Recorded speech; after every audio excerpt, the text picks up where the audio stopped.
Hey guys, आज हम इस वीडियो में देखेंगे स्टैटिक क्लास के बारे में। क्या होता है स्टैटिक क्लास? तो बेसिक डेफिनेशन हमने यहाँ पे जैसे लिखी हुई है स्टैटिक क्लास की।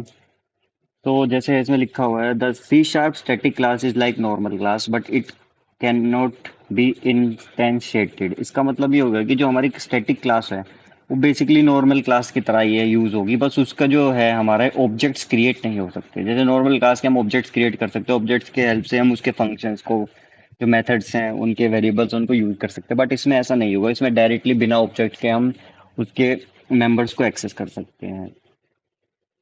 एंड सेकंड में लिखता है कि इसके पास सिर्फ स्टैटिक मेंबर्स होंगे। It can have only static members. The advantage of static class is provide guarantee that instance of static class can not B inherited. Same लिखा हुआ है कि ये गारंटी देता है कि इसके ऑब्जेक्ट्स नहीं बनाए जा सकते। तो इसको हम किस तरह से बना सकते हैं? चलते हैं हमारे फोल्डर में। फ्रेंड, यहाँ पे हम एक फोल्डर बनाएंगे, स्टैटिक क्लास। तो बेसिकली जो फोल्डर है ये हमारे प्रोजेक्ट का नेम हो जाएगा। अब इसको हम VS कोड में ओपन करते हैं। तो नाउ अब एक नई टर्मिनल ओपन करेंगे एंड यहाँ पे हमारे प्रोजेक्ट का स्ट्रक्चर बना लेंगे।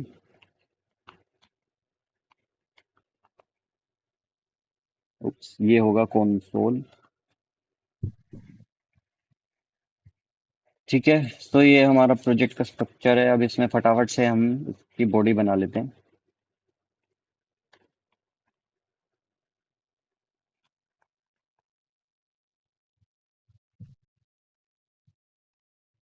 ठीक है, हमने क्लास बना ली एंड इसके अंदर हमने बना लिया हमारा मेन मेथड।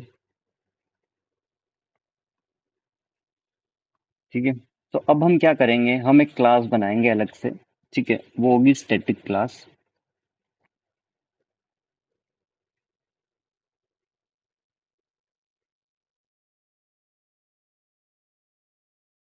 तो अब यहाँ पे बनाते हैं हम पब्लिक।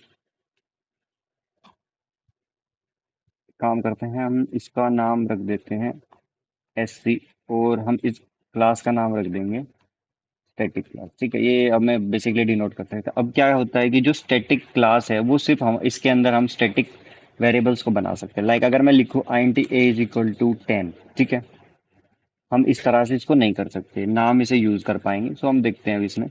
ठीक है, अब हम क्या करेंगे, यहाँ पे जो हमारी क्लास है, अभी इसके वेरिएबल a को हमें प्रिंट करना है। सिमिलर हम एक स्ट्रिंग वेरिएबल भी इसमें ले लेते हैं, नेम। लाइक मैंने डाल दिया योगेश।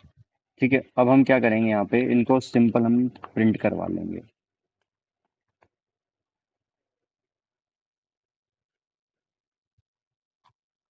ठीक, यहाँ पे हमने लिख दिया नंबर इज।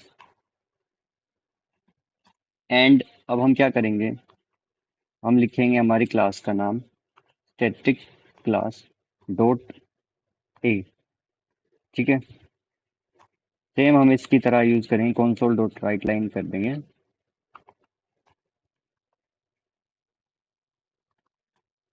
Name is.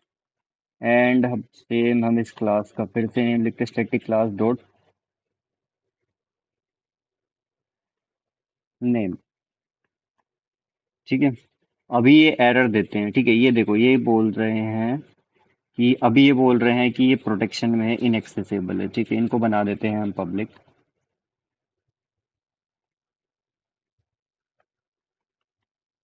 ठीक है, अब ये क्या एरर देते हैं, अब ये बोल रहे हैं कि an object reference required for non static field method properties. इसका क्या मतलब हो गया कि ये जो हमने बनाए हैं, ठीक है, और इनको हम एक्सेस करने की कोशिश करें तो इनके लिए हम ऑब्जेक्ट को बनाएंगे किसी और क्लास से करने के लिए, क्योंकि ये क्लास है हमारी।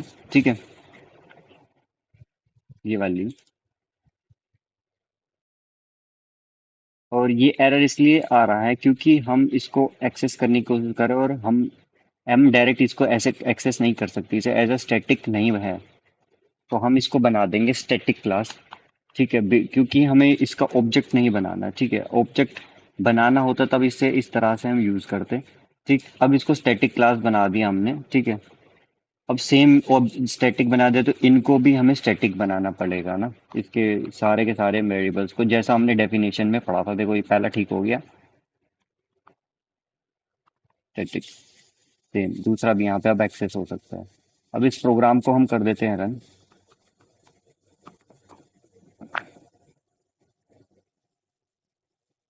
ठीक है, तो ये नंबर प्रिंट हो गया यहाँ पे। तो इस तरह से हम कोई भी क्लास, एक स्टैटिक क्लास बना सकते हैं, उनके वेरिएबल्स बना सकते हैं एज अ स्टैटिक, और उनको इस तरह से एक्सेस कर सकते हैं बिना ऑब्जेक्ट्स के।